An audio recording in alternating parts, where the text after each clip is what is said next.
Magkukudkod tayo ng santol. Santol gagataan natin. Ayan. Sarap na ulam.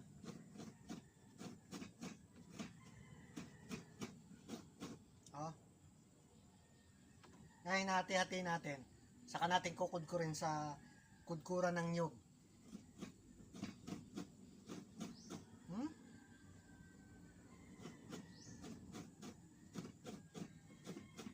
Madali lang maggawa nito, santol. Pag ginataan natin to, napakasarap. Oh. Ayan oh. Bagong kuhan santol, sarap din.